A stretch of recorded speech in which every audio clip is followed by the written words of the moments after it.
Hello, ওয়ালাইকুম সালাম। ওই ওয়ালাইকুম সালাম, কে? জি জি, কে? ও আচ্ছা আচ্ছা আচ্ছা, কিছুক্ষণ আগে আপনার আব্বার সাথে কথা বলছিলাম। হ্যাঁ, আচ্ছা, যাই হোক, এখন আমাকে কোম্পানির তরফ থেকে জিজ্ঞাসা করছে আপনাদের পরিবারের সাথে জিজ্ঞাসা করে কোম্পানিতে বলার জন্য। এখন আপনাদের কি লাশ লাগবে? যদি লাশ লাগে তাহলে টাকা পয়সা।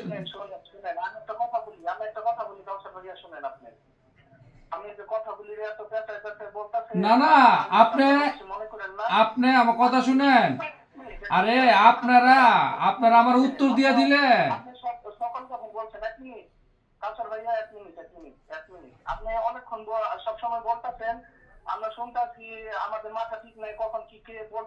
আচ্ছা যাক, এখন বলেন আমারে কি করতে হইব, আমি কোম্পানিতে বলতে হইব।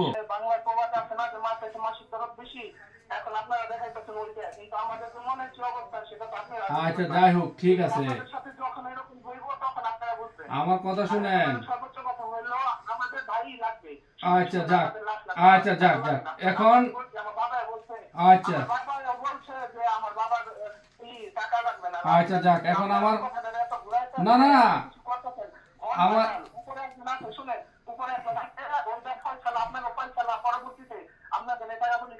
বলছি, তার পরিবার এটি বলছে যে তাদের লাশ লাগবে, টাকা লাগবে না। টাকা লাগবে না। যাই হোক, আর সবচেয়ে বড় কথা হইছে একজন প্রবাসী, যেহেতু রাজা আমাদের সবারই কাছের মানুষ, সবারই কাছে তার ভাই সাথে বন্ধু। আমার আনুমানিক রাজার লগে আমাদের সবারই কিন্তু ভিডিও আছে।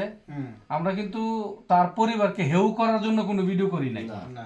ভিডিওটা করা হয়েছে এই জন্য যে আমরা, সে আমাদের খুবই কাছের একটা মানুষ। ওকে, এখন সবচেয়ে বড় কথা হইছে আমরা চেষ্টা করুম তার পরিবারের কথাটা কোম্পানিকে বলার জন্য। দ্বিতীয় আর দ্বিতীয় কথা, তার পরিবারের জিনিসটা বুঝতে পারতাছি, যেহেতু তার বাপ হয়তো বলতে পারে না।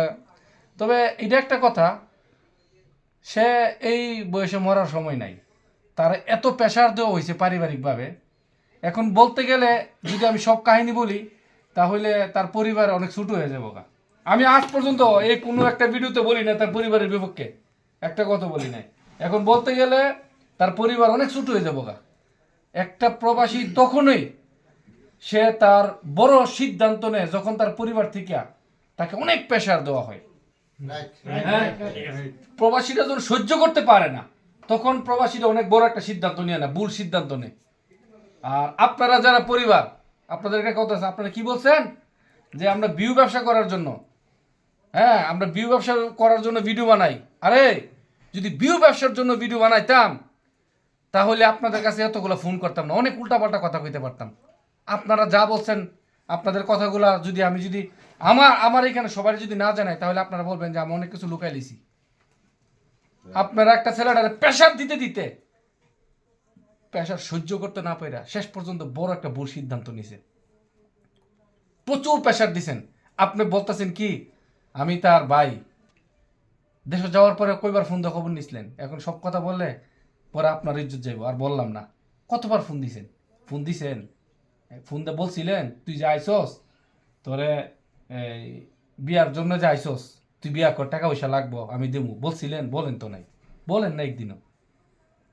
5 মাসের ছুটি কেটে গিয়া 1.5 মাস পরে একটা ছেলে আয়া পড়ছে, তার বয়স 32 বছর, কি বলছেন যে তার বয়স 22 বছর।